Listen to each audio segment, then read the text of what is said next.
उल्लेखनीय सफलता मिली। एक 32 बोर की अवैध पिस्टल और खोखा कारतूस भी बरामद हुए हैं। एक एक को पकड़ा जाएगा और कड़ी से कड़ी सजा कानून के तहत मिलेगी। ये खराब है, ये बुलडोजर नहीं चलना चाहिए, देश कानून और संविधान से चलना चाहिए। जैसे परमाणु शस्त्र जो होते हैं ना, बुलडोजर भी उसी समान है कि कोई अवैध कार्य हो, उस कार्य का विरोध भी बुलडोजर कर सकता है। जो माफिया गुंडे बनना चाहते हैं, जेल की सलाखों के पीछे अपने आप चले जाएं, या वो उत्तर प्रदेश छोड़ दें।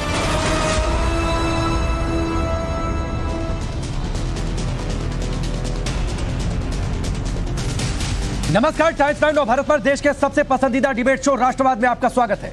आपके साथ मैं हूं राकेश पांडे। राष्ट्रवाद यानी देश से बढ़कर कुछ भी नहीं। योगी ने माफियाओं को मिट्टी में मिलाने का जो प्रण किया था, क्या यूपी की पुलिस उसे पूरा करने में लगी है? एक तरफ योगी सरकार अतीक और मुख्तार गैंग के गुर्गों पर बुलडोजर कार्रवाई कर रही है, दूसरी तरफ उमेश पाल हत्याकांड के दूसरे आरोपी उस्मान को पुलिस ने एनकाउंटर में मार गिराया। उस्मान नाम के इसी शूटर ने उमेश पाल पर पहली गोली चलाई थी, अब यह पुलिस की गोली का शिकार बन गया। इस हत्याकांड में अभी तक 2 आरोपियों का एनकाउंटर हो चुका है, जबकि एक ने सरेंडर कर दिया है और 5 आरोपी अब भी फरार हैं, जिन पर पुलिस ने अब 2.5 लाख का इनाम घोषित कर दिया है। पुलिस का कहना है कि जो भी इस हत्याकांड में शामिल होगा या आरोपियों की मदद करेगा, पुलिस उन पर कार्रवाई करेगी। सुनिए।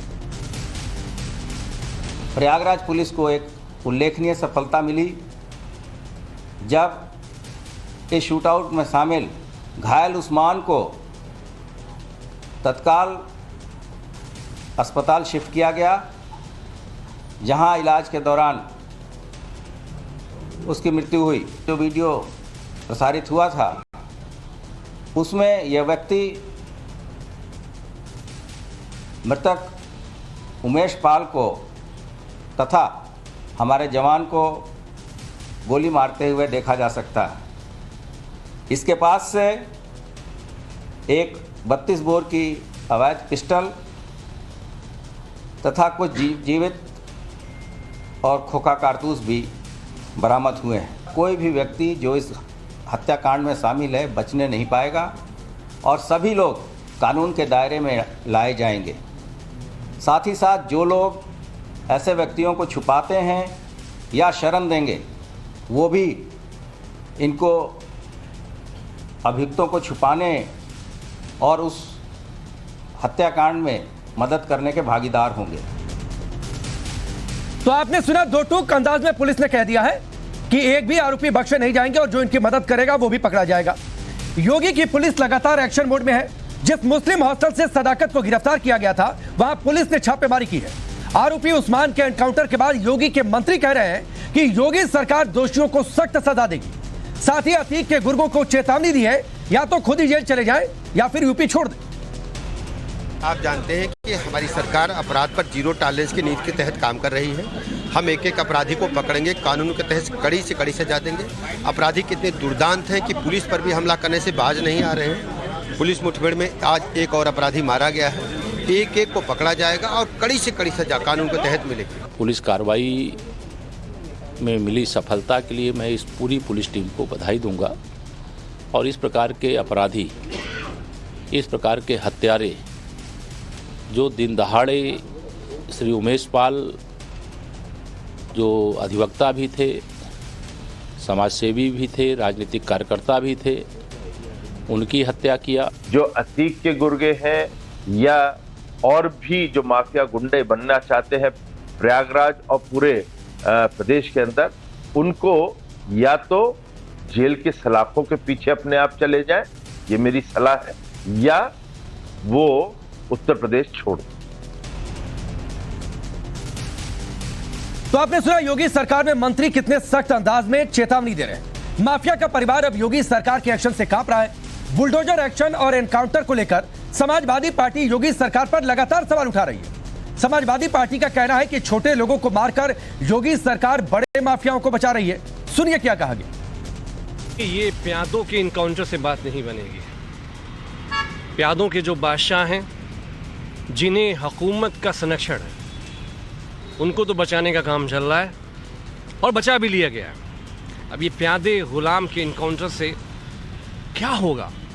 डर नहीं है, खौफ नहीं है क्रिमिनल्स में। हर 6 घंटे पर एक हत्या उत्तर प्रदेश में आदरणीय मुख्यमंत्री योगी जी के शासन में हो रही है। योगी सरकार के इस एक्शन से माफियाओं में खौफ है तो केवल समाजवादी पार्टी ही नहीं, दूसरी पार्टियां भी इस पर सवाल उठा रही है। कांग्रेस नेता सलमान खुर्शीद ने तो बुलडोजर एक्शन की तुलना परमाणु बम से कर दी है। सुनिए उन्होंने क्या कहा। जैसे परमाणु शस्त्र जो होते हैं ना, परमाणु शक्ति 2 काम करती है, कैंसर को भी समाप्त कर सकती है और मानवता को भी समाप्त कर सकती है। बुलडोजर भी उसी समान है कि कोई अवैध कार्य हो, उस कार्य का विरोध बुलडोजर कर सकता है, और किसी का उत्पीड़न करना है तो वो भी बुलडोजर कर सकता है। बुलडोजर को ही बुरा कह देना काफ़ी नहीं है। कहना ये चाहिए कि बुलडोजर कानून के तहत चल रहा है कि गैर कानूनी तौर पर चल रहा है। तो बुलडोजर अगर किसी घर को गिराता है ये कहकर कि ये गैर कानूनी है, तो बुलडोजर को भी गैर कानूनी काम नहीं, अवैध काम नहीं करना चाहिए। और अगर वो अवैध काम कर रहा है तो बुलडोजर की भी वही जवाबदेही है जो किसी और की है, बुलडोजर चलाने वाले की भी वही जवाबदेही है। तो आपने सलमान खुर्शीद को सुना। अब अवैध घर है, बुलडोजर ने उसे गिरा दिया, कोर्ट कह चुका है अवैध अतिक्रमण तो इसी तरीके से गिराए जाते हैं, तो इसमें गलत क्या है? अब ऐसा नहीं है कि योगी सरकार में सिर्फ बुलडोजर चल रहा है। एक तरफ योगी सरकार सूबे में माफियाओं पर करारी चोट कर रही है, तो दूसरी तरफ सरकार का दावा है कि यूपी रोजगार देने में नंबर 1 राज्य बन चुका है। विधानसभा में योगी सरकार के मंत्री हैं अनिल राजभर, उन्होंने बाकायदा आंकड़े जारी किए हैं जिसके मुताबिक योगी 2.0 में रोजगार मेले के जरिए 1,72,000 युवाओं को रोजगार दिया गया। अप्रैल 2022 से जनवरी 2023 तक 1,536 रोजगार मेले आयोजित किए गए। सरकार के मुताबिक करीब 6 साल में 5,000 से ज्यादा रोजगार मेलों का आयोजन किया गया और इन 6 सालों में करीब 7.5 लाख युवाओं को नौकरी दी गई, रोजगार दिया गया। योगी सरकार ने अपने कार्यकाल के हर साल का आंकड़ा भी जारी किया है। सरकार के आंकड़ा जारी करने के बाद अखिलेश यादव ने योगी सरकार पर हमला बोला और ट्वीट कर लिखा कि चलिए ये मान भी लिया जाए कि मुख्यमंत्री जी अगले 4 साल में यूपी के बेरोजगारों को 2 करोड़ रोजगार देंगे, तो इसका मतलब होगा प्रतिदिन लगभग 13,700 या फिर प्रति माह 4,17,000 लोगों को रोजगार मिलेगा। भाजपा सरकार से आग्रह है कि वो इस झूठ को हर दिन या हर महीने सच्चे आंकड़े प्रकाशित करके साबित करें, यह अखिलेश यादव ने ट्वीट किया। अब चलिए आज के जो बड़े सवाल है वो सबसे पहले आपके सामने रखते हैं। पहला बड़ा सवाल जिस पर चर्चा होगी, मिट्टी में मिला अतीक का शूटर उस्मान, अगला नंबर आखिरकार किसका होगा? इसके साथ ही बाबा ने बुलडोजर चलाया, विपक्ष को एटम बम क्यों याद आ गया? सवाल यह भी कि माफियाओं पर बुलडोजर चोट, सियासत में परमाणु विस्फोट, इसकी चर्चा क्यों? और सवाल सबसे बड़ा यह कि क्या वाकई योगी आदित्यनाथ में दम है, इसलिए माफिया खत्म हो रहे हैं, और जैसा सरकार ने दावा किया कि यूपी रोजगार में नंबर 1 बन रहा है। चलिए आपका परिचय आज के मेहमानों से करवाते हैं। हमारे साथ अनिला सिंह है, भारतीय जनता पार्टी के नेता और प्रवक्ता। डॉक्टर रिजवान अहमद है, पॉलिटिकल एनालिस्ट के तौर पर। सुप्रिया सत्यम है स्टूडियो में, पॉलिटिकल एनालिस्ट के तौर पर। दीपक पांडे हमारे साथ स्टूडियो में मौजूद है, समाजवादी पार्टी के नेता और प्रवक्ता। मौलाना अली कादरी इस्लामिक स्कॉलर के तौर पर हमारे साथ जुड़े हुए हैं।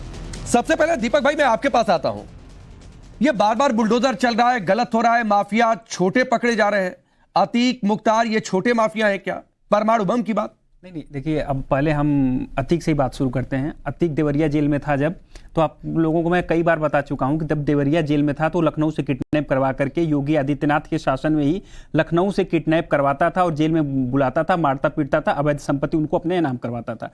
उसके बाद जब योगी आदित्यनाथ ने उसको देवरिया जेल में काबू नहीं कर पाए तो उसको अहमदाबाद भेजते हैं। वो अहमदाबाद जाकर के भी इतने बड़े हत्याकांड की साजिश कर देता है। उसके बाद जो गुजरात की बीजेपी सरकार है वो कुछ नहीं कर पाती है, उत्तर प्रदेश की योगी सरकार भी उस पर कुछ नहीं कर पाती है। उसके बाद ये लोग कहते हैं कि उत्तर प्रदेश में माफिया नहीं है। अभी मैं सिद्धार्थ सिंह जी को सुन रहा था, कह रहे थे कि उत्तर प्रदेश में माफिया छोड़ दे रहे। भाई ये तो योगी आदित्यनाथ पिछले 6 साल से रट रहे हैं कि उत्तर प्रदेश में माफिया या तो जेल में है या तो जेल के बाहर है, लेकिन आप देखिए आए दिन ताबड़तोड़ गोलियां चल रही हैं, ताबड़तोड़ हत्याएं हो रही हैं, लूटपाट सब कुछ हो रहा है। क्या कर रहे हैं ये लोग? बस खाली क्या है कि झूठे जुमले और झूठे भाषण के पीछे ये लोग छिपे हुए हैं। अतीक अहमद आपकी नजर में माफिया है? बिल्कुल, अतीक अहमद आपकी नजर में माफिया है? छोटे छोटे सवाल है दीपक भाई, मैं आगे बढ़ जाऊंगा। अतीक आपकी नजर में माफिया है? बिल्कुल माफिया है। सांसद क्यों लड़वाई? बिल्कुल, देखिए सबसे पहले आज जो बीजेपी के साथ सांसद क्यों लड़वाई? नहीं बीजेपी गठबंधन में है। अरे मैं बीजेपी से सवाल कर लूंगा, आप अपने सवाल टॉस कर दीजिएगा, अनिला जी जवाब दे देंगी। मैं पूछ रहा हूं आपकी नजर में अगर अतीक माफिया है उसे सांसद क्यों बनाया? जिस समय वो सांसद बना था उस समय ये प्रयागराज का हत्याकांड, उसने इतना दुर्दांत हत्याकांड नहीं किया था। अच्छा, योगी आदित्यनाथ की सलाह पे जेल में बैठ करके वो लगातार कांड पे कांड किया जा रहा है। और योगी आदित्यनाथ झूठे ख्याली पलाव। अतीक अहमद पर तब कोई केस नहीं था। अतीक अहमद पर तब कोई केस नहीं था। हवाबाजी की। अरे दीपक पांडे, अतीक अहमद पर तब कोई केस नहीं था जब आपने सांसद का टिकट दिया? आदित्यनाथ पे था या नहीं था? कोई हत्याकांड में नाम था या नहीं था? योगी आदित्यनाथ पे मर्डर का भी केस है। योगी आदित्यनाथ पे दर्जनों धाराएं हैं। तो योगी आदित्यनाथ सियासत में है। नहीं, योगी आदित्यनाथ का कंपैरिजन आप उससे थोड़ी कर सकते हैं। पे भी दर्जनों धाराएं हैं। केशव प्रसाद मौर्य नहीं है सियासत में। बताइए 2016 मैं एक और मैं आगे जाना चाहता था।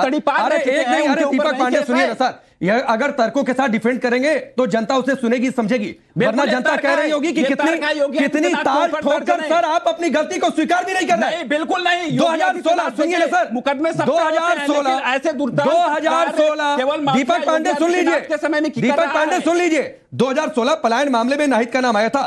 सपा ने टिकट दिया, उसके बाद 2017 में दिया था कि नहीं दिया था?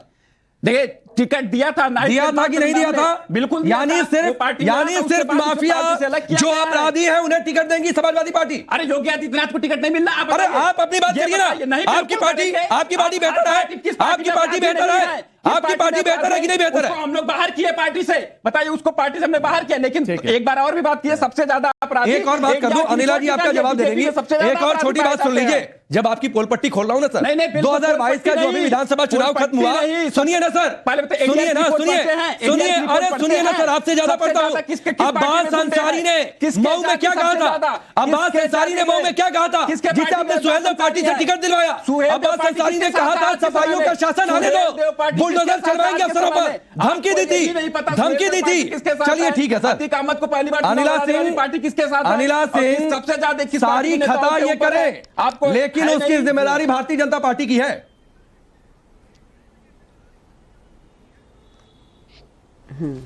मेरा सबको राम राम। और जिस प्रकार से ये इतना उत्तेजित होकर अतीक अहमद और उनके गुर्गों के लिए यहाँ पे मुकदमा लड़ रहे हैं, और लगातार हम देख रहे हैं कि जैसे जैसे किसी भी माफिया के ऊपर एक्शन होता है, समाजवादी पार्टी के जो प्रवक्ता आकर परिवार में कोई सदस्य जिसके खिलाफ जो है वो एक्शन हो रहा है। देखिए ऐसे योगी की सरकार है, ये कोई सरकार नहीं है। एक मिनट अनिला जी, दीपक आप इतनी देर से बोल रहे थे, अनिला जी चुप थी, आप चुप होकर सुनिए। हाँ, अपनी बात पूरी करिए अनिला जी। हाँ, क्योंकि इन लोगों को ना तो जी बिल्कुल कंट्रोल नहीं हो पाता अपने आप पे, क्योंकि बहुत इनके परिवार का सदस्य है ना अतीक अहमद, इनके परिवार का सदस्य। इनके जो अध्यक्ष जी उनसे पूछना चाहिए, भाई आप ही की पार्टी ने उसको पाल पोस कर बड़ा किया ना, वो तो एक बहुत छोटा सा अपराधी था। हमारी सरकार गुजरात में है ना, हमारी सरकार गुजरात में है, जेल में बैठा करके हम ही उससे कांड दुनिया भर के हजारों करोड़ की प्रॉपर्टी का मालिक हो गया, कैसे बन गया? हाँ, यहाँ पे कोई एलियंस ने आके उसको बना दिया? आप जैसे राजनीतिक दलों ने उसको पाल पोस कर बड़ा किया है, अपराधीकरण बढ़वाया है, दहशतगर्दी फैलाई है। अरे और ये योगी की सरकार है, कोई नहीं बचने वाला है इसमें। अगर आप सोच रहे हो सुनिए ना, दीपक सुन लीजिए, आखिर में बोल दीजिएगा सर, मैं फिर आऊंगा। उत्तर प्रदेश के पुलिस प्रशासन के बारे में कुछ भी कहकर निकल जाओगे तो आपको लगता है कि उत्तर प्रदेश की जनता जो है आपकी बातों पर यकीन करेगी? जब जब अपराधियों की बात होती है, जब जब माफियाओं की बात होती है, जब जब डॉन्स की बात होती है, आकर छाती पीट कर रोने लग जाते हैं, उसमें भी धर्म ढूंढने लग जाते हैं। हाँ, आज जिसका एनकाउंटर हुआ है वो तो पहले हिंदू ही था, बाद में उसका धर्मांतरण करा दिया गया, उसको मुसलमान बना दिया। इसका मतलब ये काम और कर रहे थे वो साहब। हाँ, और कौन इसको बढ़ावा दे रहा था? समाजवादी पार्टी के अध्यक्ष जी, चाहे वो मुलायम सिंह जी रहे और अब अखिलेश जी रहे। यहाँ पे धर्मांतरण वो करवा रहे हैं। हाँ, अखिलेश जी की पार्टी जो है धर्मांतरण भी करवा रही है, अपराध भी फैलवा रही है, दहशत भी फैलवा रही है, और यहाँ पर कह रही है कि भैया आप जो हैं इनके खिलाफ एक्शन क्यों ले रहे? बिल्कुल लेंगे। साथ में 2 सिपाही भी हमारे शहीद हुए, उमेशपाल। ठीक है, मैं आता हूं अनिला जी मैं आता हूं। आपको लगता है फरहान, मैं आपके पास आता हूं। जो बातें अनिला जी ने कही है, क्वेश्चन मैं आप पर टॉस करता हूं। उस्मान एक अपराधी था, उसने उमेशपाल पर पहली गोली चलाई, उसने एक पुलिस वाले पर भी गोली चलाई, लेकिन एनकाउंटर होता है, धर्म देखने वाले आगे आ जाते हैं। ऐसा क्यों है भाई? उस्मान अपराधी था, उसमें कोई शक नहीं है, मगर विजय चौधरी जिसकी अभी इनकाउंटर में हत्या हुई है, वो अपराधी था या नहीं था, इसमें पूरा शक है। आपने एक बार भी विजय चौधरी जिसकी आज इनकाउंटर हुई है कौड़ियार में, एक बार भी उसकी पत्नी का आपने ऑडियो या वीडियो नहीं चलाया। आप इंसाफ परस्ती अगर करते तो उसकी पत्नी का एक बार चलाते तो स्टेटमेंट कि वो क्या कह रही है। वो कह रही हम हिंदू हैं और हिंदू थे और हिंदू ही रहेंगे, मेरा पूरा परिवार पूरा। तो ये मुस्लिम किसने बना दिया था भाई? हम क्या थे? अरे ये मुस्लिम किसने बना दिया था? और कहां से वो लोग रोने वाले आ गए कि एक मुस्लिम को मार दिया? अतीक मुख्तार पर कार्रवाई हो रही है, मुस्लिम कहकर उन्हें डिफेंड किया जा रहा है। बात करते हैं कहां से लोग आ गए ऐसे? फरहान की पत्नी का स्टेटमेंट चलाइए। कहां से आ गए लोग सर ऐसे? कहां से आ गए लोग ऐसे? जनता को सुनवाइए। कहां से आ गए लोग ऐसे? आप जिस पार्टी से हैं फरहान, उस पार्टी के सर्वे सर्वा ओवैसी साहब कहते हैं मुसलमानों पर जुल्म हो रहा है। आपकी पार्टी के नाम में मुस्लिमीन है, वो सिर्फ मुसलमानों की बात करती है, वो इस देश के नागरिकों की बात नहीं करती है। सुनवाइए, वो इस देश के नागरिकों की बात नहीं करती है। मैं चुप रहूंगा, उसकी पत्नी का स्टेटमेंट लेकर आइए। और आप अगर नहीं चलाते तो इसका मतलब आप पक्षपात कर रहे हैं। अरे आपकी पार्टी, अरे फरहान भाई आपकी पार्टी ही पक्षपात करती है सर। आपकी पार्टी इस देश के, मुझे निष्पक्षता का पाठ मत सिखाइए।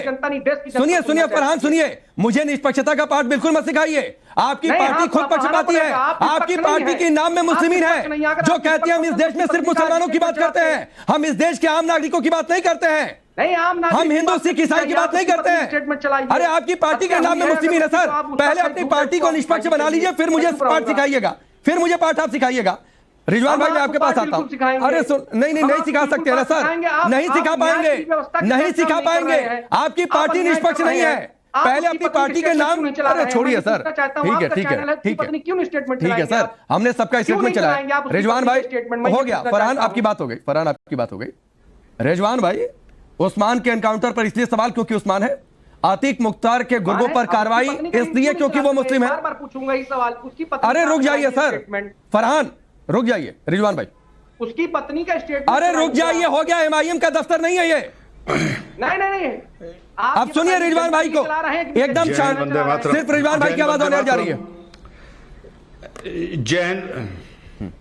जय हिंद वंदे मातरम। देखिए राम मंदिर का मुद्दा हो, ज्ञानवापी का मुद्दा हो तो हम भाजपा को इसमें बीच में घसीट सकते हैं। उनका एक अपना किरदार है, एक उनका अपना मैनिफेस्टो है। लेकिन कम से कम जब अतीक और ये पाल परिवार की दुश्मनी की बात आती है तो भैया खुदा के वास्ते इसमें भाजपा को ना घसीटो।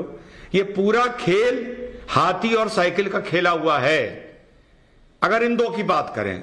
और विडंबना देखिए कि 2005 में जो साइकिल पे था अब पूजा पाल सपा में है, और जो उस टाइम हाथी में था वो अब उस टाइम जो साइकिल में था वो अब हाथी में है, अतीक की पत्नी। तो ये एसपी और बीएसपी की लड़ाई थी 2005 में, और 2022 में भी ये एसपी और बीएसपी की लड़ाई है, सिर्फ पार्टी बदल गई है। तो इस लड़ाई की अगर बात करें तो ये भाजपा का या कांग्रेस का भी इससे कोई लेना देना नहीं है, पहली बात। दूसरी बात, राकेश भाई उमेश मारा गया, क्या उमेश को मारा अतीक ने? जो साक्ष्य सामने आ रहे हैं, कोई भी ऐसा हिंदू संगठन, हिंदू वक्ता खड़ा हुआ ये कहने के लिए कि किसी मुसलमान ने किसी हिंदू को मारा है? भाई मैंने तो नहीं सुना, इतने डिबेट में, इतने सोशल मीडिया पे पेपर पढ़ा मैंने, कहीं नहीं उमेश पाल के धर्म का जिक्र कहीं नहीं आया। तो जब उमेश पाल के धर्म का जिक्र कहीं नहीं आया तो यार अतीक के मजहब का जिक्र क्यों आ रहा है इस पूरे विवाद में? अतीक और मुख्तार के मजहब से क्या लेना देना? मुख्तार की पत्नी की मदद हिंदू जेलर ने की या नहीं की? अब जब बुलडोजर चलता है तो आप लोगों को मुसलमान नजर आने लगता है, जब उमेश पाल में हिंदू नजर नहीं आ रहा तो अतीक में आपको मुसलमान नजर क्यों आ रहा है भाई? ठीक, वैलिड क्वेश्चन है। मौलाना अली कादरी, उमेश पाल में धर्म नहीं दिखा। जिस पुलिस वाले को गोली मारी गई संदीप निषाद, उसमें धर्म नहीं दिखा। हालांकि जातीय एकाध नेताओं ने जरूर देख ली, लेकिन अतीक पर कार्रवाई होती है, मुख्तार पर कार्रवाई होती है। अब्बास अंसारी के अवैध घर को गिराया जाता है, जो 2022 के विधानसभा चुनाव में कह रहा था सपाइयों का शासन आने दो, अफसरों को धमकी दे रहा था, उन पर कार्रवाई होती है तो धर्म दिखता है।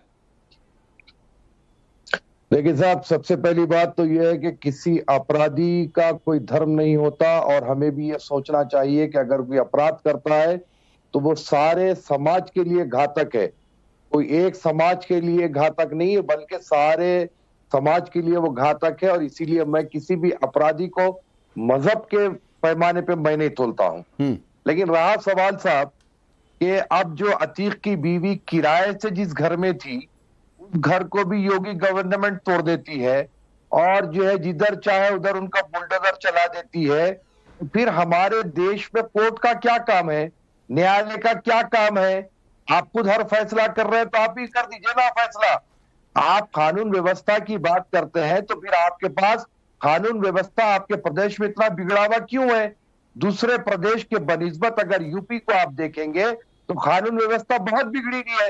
एक तरफ तो आप कहते हैं कि जो है जेल में डाल देंगे या यूपी छोड़ दो, फला कर दो, ऐसे कर दो, वैसे कर दो, लेकिन तो वहां पर अपराध तो दिन ब दिन बढ़ता जा रहा है। कोई आदमी अपने आप को सिक्योर नहीं समझ रहा है। लेकिन अब वो अपनी नाकामी को छुपाने के लिए बिल्डिंग पे बुलडोजर चला के कहते हैं कि बाबा का बुलडोजर, बाबा का बुलडोजर। अरे साहब आप तो बाबा के बुलडोजर से दिक्कत है मौलाना साहब आपको? उसको ला के सरेआम मौलाना साहब बाबा के बुलडोजर से दिक्कत है आपको मेनली? कोर्ट गए तो थे कुछ लोग, कोर्ट ने क्या कहा था आपको याद होगा ना? क्या कहा था? क्या कहा था बताइए तो सर। किसको, किसके लिए बोलेंगे आप? आवाज आपकी समझ नहीं आई मुझे। आपको बाबा के बुलडोजर से दिक्कत है, कुछ लोग कोर्ट गए थे, इसी को लेकर कोर्ट ने क्या कहा था? देखिए साहब, कोर्ट को गए थे, कोर्ट ने कहा कानून व्यवस्था के लिए कहा। मेरे साहब क्या कहा था आपको याद है या मैं बताऊं? हाँ बताइए, आप मुझे याद नहीं है, बताइए आप क्या कहा? अतिक्रमण जो होता है, अवैध निर्माण होते हैं, बुलडोजर से ही गिरते हैं। अरे साहब अतिक्रमण बरसों से नजर नहीं आता, कोई हादसा होते ही दूसरे दिन अवैध निर्माण तो बरसों से नजर नहीं आया इसलिए आज भी नजर ना आए? आप ये कहना चाह रहे हैं मौलाना साहब? बरसों से नजर नहीं आया इसलिए आज भी नजर ना आए? इसलिए आज भी नजर नहीं आया? अरे एक घर बिल्डिंग खड़ी हुई है, अवैध निर्माण नहीं आता यार, हादसा होते अवैध निर्माण हो जाता। अरे कैसी बात कर रहे हैं आप? अरे तो मौलाना साहब यहाँ ज्ञान देने की बजाय, यहाँ ज्ञान देने की बजाय एक कोर्ट में याचिका दाखिल कर दीजिए कि ये घर अवैध नहीं था, इसको गिरा दिया है, इसका हमें हर्जाना दे दिया जाए। आप चले जाइए ना सर कि यहाँ नेशनल टेलीविजन पर बैठकर डिबेट में बहुत ज्ञान की बातें होती हैं, आधी रात, लेकिन कोर्ट में जाकर कोई कुछ नहीं कहता कि ये बिल्कुल निर्माण सही था, नक्शा पास था, फिर भी गिरा दिया। जो चाहे करेंगे, अवैध कर देंगे, निर्माण गलत है बता देंगे, हुकूमत आपके हाथ में है। आधी रात को रजिस्टर में ओहो, अब दर्द नहीं दर्द समझ में आ गया मुझे मौलाना साहब, दर्द समझ में आ गया। सुप्रिया जी, दर्द यही है कि हुकूमत बीजेपी के हाथ में, दर्द यही है कि बाबा बुलडोजर चला रहे हैं, दर्द यह है कि मुख्यमंत्री योगी आदित्यनाथ गलत चला रहे हैं, गलत चला रहे हैं। क्यों गलत चला रहे हैं ये तो जवाब दे दीजिए पहले, क्यों गलत चला रहे हैं? और जब एक भैंस को ढूंढने के लिए पूरा प्रशासन लग जाता था उस टाइम सही था सारा मामला, और आपको क्या लग रहा है क्यों गलत चला रहे हैं? आप मुझे बस इस बात का जवाब दीजिए क्यों गलत चला रहे हैं? आप करो, आप सब कुछ करो, नहीं आप सब कुछ करो। आपको धर्म के चश्मे से देखने के लिए किसने बोला? आपको नहीं पता? सुंदर भाटी के घर में भी चला, वो दुबे, विकास दुबे के घर में भी चला। अगर आप अपराध करेंगे तो जमींदोज होंगे, आप इस बात को आपको समझना पड़ेगा। आपको ये मानना पड़ेगा कि जो भी अपराध करेगा उसको जमींदोज होना ही पड़ेगा। और कोई आप ये बताइए, कानून है, व्यवस्था है, आप कानून व्यवस्था के तहत जाइए ना भाई, कोर्ट है ना, व्यवस्था है, आप जाइए, उसको गुहार लगाइए, तो खत्म कीजिए, अपराध को खत्म कीजिए। अपराध ऐसे ही खत्म होगा ना? अपराध कैसे खत्म होगा आप बताइए? अपराध कैसे खत्म होगा? अपराध कैसे खत्म होगा ये आप बताएंगे? आप बताएंगे अपराध कैसे खत्म होगा? ऐसे करके कि इन लोगों जो ये अपराधी हैं उनके साथ जाके खड़े हो जाए, उनको वैसे अपराध खत्म हो जाएगा। चौरास्ते पर फांसी दे दो, हमें कोई चौरास्ते में फांसी नहीं दिया जा रहा है, लेकिन अगर आप बिना नक्शे के पास का घर बनवाएंगे किसी का, और जिनके घर टूटे हैं ना उनके घर से हथियारों का जखीरा निकल रहा है, आपको पता होना चाहिए। जिनके घर अभी टूटे हैं उनके घर से हथियारों का जखीरा निकल रहा है, आपको पता होना चाहिए। ये कोई मासूम लोग नहीं है, ये वो लोग हैं जिन्होंने गरीबों और मासूमों का खून चूस के इतना अट्टालिका खड़ा किया था, उसके ऊपर चल रहा है बुलडोजर। मैं आगे बढ़ता हूँ सुप्रिया। अरे सुनिए मौलाना साहब, अरे मौलाना साहब सुनिए, मौलाना साहब सुनिए, तलवारों का जिक्र आप जो कर रहे हैं ना, तलवारों का जिक्र कर रहे हैं, यहीं पर फरहान साहब बैठे हैं, उनकी पार्टी के एक नेता चीख कर कुछ दिन पहले कह रहे थे तलवारों के दम पर 800 साल तक शासन किया, उन्हीं की पार्टी के एक नेता कह रहे थे, तो तलवारों का जिक्र मत करिए सर। और एक जो घर गिरा उसके, एक जो घर अभी गिराया गया बुलडोजर से, वहां से राइफल बरामद हुई, तलवार बरामद हुए। एक घर में क्या जरूरत है साहब तलवार और राइफल की? क्या जरूरत है? सुनिए राकेश, अगर आपको हिम्मत है सुनने की तो सुनिए आप। अरे आपसे ज्यादा हिम्मत है मौलाना साहब, आपके अंदर हिम्मत है कि सच को स्वीकार करो तो स्वीकार करिए। जरा सुन लीजिए अब आप। मैं ये कह रहा हूं कि जुलूस में नंगी तलवार लेकर जाना ये कौन सा प्रशासन है? शाखाओं में तलवारें निकालकर जो प्रैक्टिस करना ये कौन सा प्रशासन है? अगर कोई अवैध तरीके से हथियार रखता है, कतई गलत है। किसी के घर में अगर हथियार निकला है तो उसके ऊपर सुनिए मौलाना साहब, मैं आगे बढ़ता हूं। लेकिन ये क्या बात है मौलाना साहब, किसके किन किन जुलूसों में कौन कौन से हथियार निकलते हैं, अगर मैं गिनवाने लगा ना सर तो आप बैठ नहीं पाएंगे। इसलिए मैं उस डिबेट में बिल्कुल नहीं जाना चाहता हूं, क्योंकि वो डिबेट का मसला नहीं है। चलिए दीपक पांडे। नहीं ठीक है सर, नहीं सर, नहीं बिल्कुल मैं डिबेट को डिरेल नहीं करूंगा, बिल्कुल मैं डिबेट को डिरेल नहीं करूंगा। या तो आप या तो नहीं सर, मैं बिल्कुल डिबेट को डिरेल नहीं करना चाहता हूं। अरे ठीक है सर, नहीं भागो जाके, आप चैनल छोड़ के भागो, हम अपनी जगह पर बैठे। अरे हमको मुझे भागना होता ना सर, तो ये आपको इनवाइट करके आपसे सवाल जवाब नहीं कर रहा होता सर। अरे आप तो एक ठीक है, की तरफ बात तो आपके अंदर नहीं एक पक्ष नहीं, आप एक कौम की बात कर रहे हैं। इस सच को स्वीकार करिए, दूसरे कौम को नहीं देखते हैं आप। क्या बात करते हैं आप? ये आप कहिए। चलिए दीपक पांडे, एक मिनट रुक जाइए सर। हो गया दीपक पांडे, अरे हो गया। बुलडोजर आपके हमदर्दों के यहाँ चल रहा है, इसलिए दिक्कत है। बिल्कुल, जो कानपुर में ब्राह्मण परिवार के घर पे बुलडोजर चला, जो दो हमारे माताएं बहनें की योगी प्रशासन ने जो हत्या कर दी है, उस पे जब बुलडोजर चलता है तो मुझे दर्द होता है। देखिए ऐसे अहमद के घर पर चला तो भी दर्द बिल्कुल हुआ। कोई दर्द नहीं हुआ। मुख्तार अंसारी के घर पर चला तो भी दर्द हुआ। अतीक अहमद पे दर्द आप लोग बनाते हैं, ठीक है, हमें कोई अतीक अहमद पे चले चाहे। तो क्यों आपके नेता ने कहा कि माफियाओं को मिट्टी में मिला देंगे? कैसी भाषा? नहीं बिल्कुल, देखिए ये मुख्यमंत्री की भाषा। मुख्यमंत्री तो कहते थे कि ठोक दो, आज तक अगर ठोक दी होती। नहीं माफियाओं को मिट्टी में मिला देंगे, इसमें क्या गलत है भाई? ठोक दो कहते अरे माफियाओं को मिट्टी में मिला देंगे, क्या गलत है? अतीक अहमद मिट्टी में मिल जाए, इसमें आपको क्या दिक्कत है? कोई दिक्कत नहीं, आप मिलाइए। समस्या तो ये बात है ना, नहीं मैं थोड़े नहीं मिलाने के लिए सुरक्षित, अपने सबसे सुरक्षित गुजरात राज्य में ले जाके रखते हैं, उसके बाद वहां से हमें बदनाम करते हैं कि आप, इसीलिए वो अतीक अहमद सुप्रीम कोर्ट पहुंचता है। इसीलिए वो अतीक अहमद सुप्रीम कोर्ट पहुंचता है, याचिका दायर की जाती है कि यूपी की जेल में मत भेजो, इतनी बड़ी गाड़ी पलट जाएगी। आप एक बार गाड़ी पलट जाएगी। पहले आपने एक बार भी पूछा बीजेपी प्रवक्ता से, योगी आदित्यनाथ से, कि वो आपके दूसरे प्रदेश की सरकार में बैठ करके एक दूसरे प्रदेश में इतना बड़ा दुर्दांत अपराध करता है, ये आप लोग कैसे करवा रहे हैं? आपने एक बार भी मुझसे तो हजारों आरोप लगा लिए। मैं ये सवाल आपको टॉस कर देता हूं अनिला जी को, उससे पहले एक जवाब दे दीजिए। 2005 में आपकी सरकार थी, कैसे हो गया राजूपाल का मर्डर? देखिए राजूपाल का मर्डर हो गया, उन्हीं की पत्नी कैसे हो गया? में हो गया। अरे कैसे हो गया? हमारी पार्टी में है, ठीक है, आपके राज्य में, सरकार में, देखिए इलाहाबाद में कैसे हो गया मर्डर? ये भी तो राज्य। अरे कैसे हो गया मर्डर? राज्य ये बताइए। ठीक है ना, वो अनिला जी आप बताइए ना, कैसे हो गया मर्डर? 2005 में कैसे हो गया था मर्डर? लेकिन मर्डर हुआ था तो उस पर कार्रवाई हुई, जो योगी आदित्यनाथ आज करते फिर रहे हैं। 4 बार अटैक हुआ था। मैं उस समय इलाहाबाद में मौजूद था। क्या खौफ था, क्या टेरर था, क्या टेरर था? वो दीपक पांडे मैंने अपनी आंख से देखा था, उस समय मैं इलाहाबाद में था। नहीं नंदी का इलाहाबाद से है, फरहान भाई इलाहाबाद से है। नहीं मैं नहीं हूँ, मैं उस समय इलाहाबाद में पढ़ाई कर रहा था।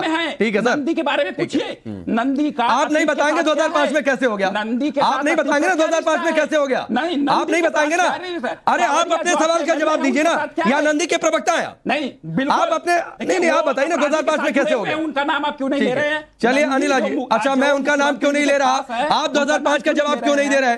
चलिए अनिला जी, ये तो जवाब नहीं देंगे, आप दे दीजिए इनके सवाल का जवाब।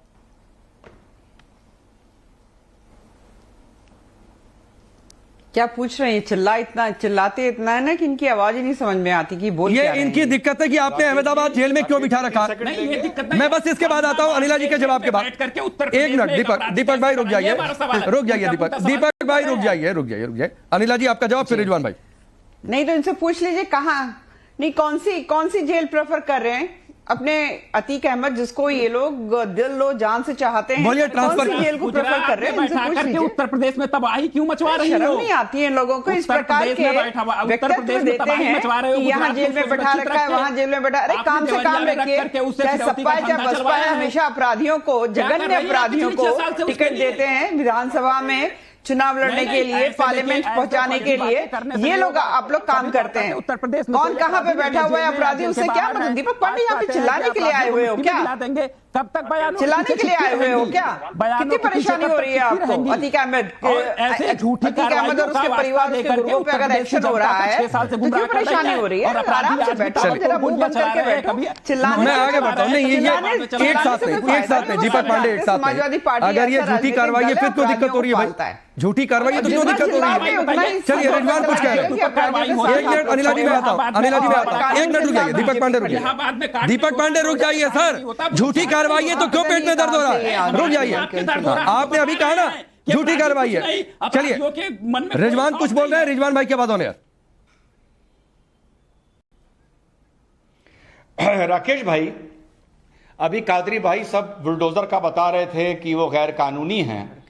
बुलडोजर हमें आपको हाल की राजनीति में सबसे पहले कब सुनने को मिला था? बाबा के राज में सुनने को नहीं मिला था। मुझे बुलडोजर शब्द सबसे पहले सुनने को मिला था जब शिवसेना ने कांग्रेस के साथ मिलकर कंगना रनावत के घर पर, दफ्तर पर बुलडोजर चलाया था। वो पहली घटना थी एक बड़ी बुलडोजर चलने की। मुझे वो डिबेट याद हैं जिसमें बहुत से पॉलिटिकल पार्टी के प्रवक्ता बैठ के बोल रहे थे तो क्या हो गया, सरकार है, कुछ गलत बना होगा, कुछ हुआ होगा, अच्छी तरह याद है, और बड़े मीम बन रहे थे। अब कंगना रनावत ने उसके बाद क्या किया? कंगना रनावत उसके बाद हाईकोर्ट जाती है, वहां पे याचिका डालती है, अपने कागज लगाती है, हाईकोर्ट एक वैल्यूअर तय करता है, वैल्यूअर उसके डैमेज का नुकसान लगाकर 2 करोड़ रुपए कंपनसेशन कंगना रनावत को दिलवाता है।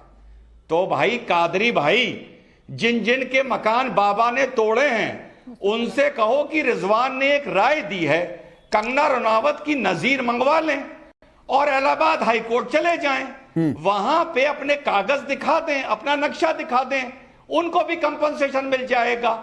मुझे कमबख्त समझ में नहीं आता कि पिछले 5 साल में कोई भी आदमी बुलडोजर की शिकायत करने अपने कागज लेकर इलाहाबाद हाईकोर्ट क्यों नहीं गया कादरी भाई, जैसे कंगना रनावत गई थी। जरा इस पर रोशनी डालेंगे आप कादरी भाई?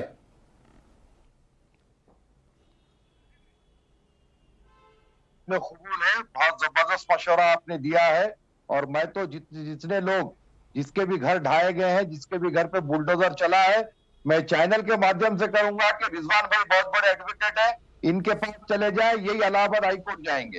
लेकिन बात रही सवाल साहब इस बात का कि जो बिल्डिंग 10 साल 15 साल से खड़ी है वो अचानक अवैध कैसे हो जाती है, वो अचानक उसको कैसे ढा दिया जाता है, विदाउट एनी नोटिस उसको कैसे गिरा दिया जाता है। देखिए साहब, मैं मोदी गवर्नमेंट हो या योगी गवर्नमेंट हो, इनका घोर मैं मुखालिफ नहीं हूं।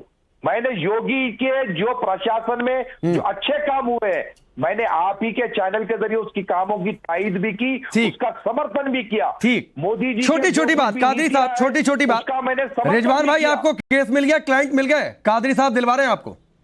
अरे बराबर, आपका चैनल तो सारी दुनिया देखती है सर। अब जाएंगे देखेंगे लखनऊ से कितने लोग रिजवान भाई के पास। अरे रुक जाइए सुन लीजिए, आता हूं इसके बाद फरहान भाई आपके पास सीधे। रिजवान भाई आप कुछ बोल रहे हैं, केस क्लाइंट मिल गए दोनों आपको, बैठे बैठे बताइए। कादरी भाई प्लीज, एक वकील के नाते बता रहा हूं, मेरा ये धंधा पिछले 20 साल से चल रहा था, तो आज एक्साइज वाले क्यों आ गए? मेरा ये घर इतने साल से बना था, तो आज तुम क्यों आ गए? मेरी गाड़ी बिना कागज के पिछले 5 साल से चल रही थी, तो आज क्यों तुम मेरे घर आ गए? कादरी भाई, ये कोई आर्गुमेंट, ये कोई तर्क नहीं होता। आप समझिए इस बात को। तर्क इतना होता है कि अगर तुम्हारे कागज सही हैं तो योगी के खिलाफ हाई कोर्ट जाओ, तुम्हें रिलीफ मिलेगी, जैसे कंगना गई थी, बात खत्म। ठीक, फरहान आप कुछ बोल रहे हैं? राकेश भाई, हमें बोलने दीजिएगा, बीच में टोका टाकी ना करिएगा। मैं रिजवान साहब को सुन रहा था, कादरी साहब को सुन रहा था। मैं इन दोनों के ज्ञान को वर्धन करना चाहता हूं, और बीजेपी की प्रवक्ता वो भी सुन लें। बसपा की सरकार थी और अतीक अहमद का स्थित चकिया में ऑफिस था, उसको बुलडोजर लगा के उसकी दीवार और क्या नाम है मकान को तोड़ा गया। उसके बाद यही इलाहाबाद उच्च न्यायालय ने उनको मुआवजे के तौर पर, हर्जाने के तौर पर 53 लाख रुपए का हर्जाना दिया। ठीक है, बसपा की सरकार में। ये जो बता रहे थे कंगना रनावत से इससे पहले किसी की नहीं चला। इसके बाद दूसरा नाम और रीट संख्या बता। अरे तो बड़ी अच्छी बात है, दिया गया ना। अरे मेरे भाई, जो बाकी तोड़े गए वहां पर भी हाई कोर्ट चले जाओ, क्या प्रॉब्लम है यार? हो जाते हो। हम तुम्हें इतनी देर तक सुने, तुम्हारा इतनी अनारगल बातों को इतनी देर तक सुन रहे थे, चुप रहे। फरहान भाई एक बात बता दीजिए, फिर उसके बाद सुप्रिया जी की बारी। एक बात बता दीजिए, अभी जो बुलडोजर चले उसमें आपकी पार्टी के नेता ओवैसी के साथ पोस्टर मिले अतीक अहमद के, ये सब कैसे हो गया भाई, क्या कनेक्शन है?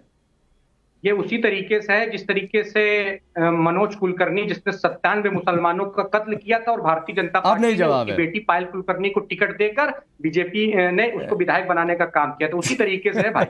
ठीक है सुप्रिया जी, ठीक है, और सुन लीजिए, बोलने दीजिए भाई, रुक जाइए सर, बारी बारी से सबके पास जाना होता है, वक्त कम है सर, वक्त कम है। सुप्रिया जी, नहीं तो फिर हम जा रहे हैं भाई, आज के बाद हमें मत बैठाइए। नहीं ऐसे नहीं होता है फरहान भाई, ऐसे नहीं होता है फरहान भाई, ऐसे नहीं होता है, बिल्कुल ऐसे नहीं होता है। सुप्रिया जी अपनी बात बोलिए। बिल्कुल, रिजवान भाई ने बहुत अच्छी बात बोली कि अगर आप सही हैं तो आप जाइए, कोर्ट जाइए, न्यायालय है, व्यवस्था है, आप उसके थ्रू जाइए और अपनी आवाज उठाइए। लेकिन ये जो अट्टालिका खड़ा कर रखा है, चाहे वो मुख्तार अंसारी हो चाहे अतीक अहमद हो, तो उनका क्या मुआवजा मिलेगा? क्योंकि उनको पता है कि ये किस तरह से अवैध तरीके से ये पैसे कमाए गए हैं। तो मुझे ये नहीं समझ में आता कि अगर इन लोगों के साथ जिसको कहीं ना कहीं पाला है, पोसा है किसी राजनीतिक पार्टी ने और यहाँ इतना बड़ा बनाया है, आज जब उसके दीक्षित परिवार था, दीक्षित ब्राह्मण परिवार था, उसको कौन पाला पोसा था? आप एक बात देखिए, मैं किसी राजनीतिक पार्टी से नहीं हूं, मैं सिर्फ इतना बता रही हूं, चाहे वो दीक्षित हो, चाहे वो दुबे हो, चाहे वो मुख्तार अंसारी हो, चाहे कोई भी हो, लेकिन अगर कोई अपराध होता है, कानपुर की घटना कानपुर को कोई जस्टिफाई कर रहा है, कानपुर को क्यों नहीं? कानपुर को कहिए ना। दीपक पांडे समझिए ना, कई बार आप ये बात उठा चुके हैं सर डिबेट में, कानपुर की घटना को कोई जस्टिफाई नहीं कर रहा, वो जब घटना हुई हमने उस पर सवाल उठाए, लेकिन इसका मतलब नहीं है, इसका मतलब नहीं है कि प्रयागराज में बुलडोजर ना चले। ठीक है, माफी के साथ रोकना पड़ेगा, वक्त एक ब्रेक का है, वक्त एक ब्रेक का है, आप सभी हमारे साथ बने रहेंगे, लेकिन क्योंकि ब्रेक के बाद जो हमने सवाल पूछा था उस सवाल पर पब्लिक की राय क्या है ये बहुत कुछ तय करेगी, वो राय आपको बताएंगे।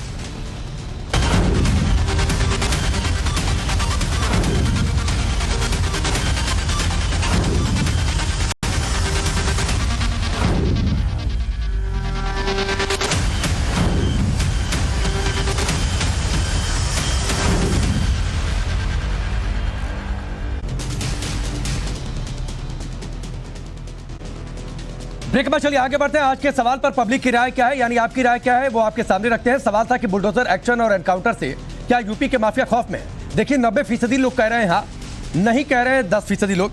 अब बताइए दीपक पांडे, 90% लोग मान रहे हैं खौफ है और खौफ जरूरी है। देखिए खौफ है तो खौफ दिखना चाहिए, अगर खौफ रहती तो ये उत्तर प्रदेश में जो इलाहाबाद हो रहा है, नोएडा में हो रहा है, बुलंदशहर में हो रहा है, आजमगढ़ में हो रहा है, और माफियाओं का जो ये जाल बढ़ता चला जा रहा है ये नहीं रहता। ठीक है, ठीक है, खौफ बिल्कुल नहीं है, माफिया अपने ठीक है अनिला जी, ये खौफ है लेकिन खौफ का बेजा इस्तेमाल ना हो।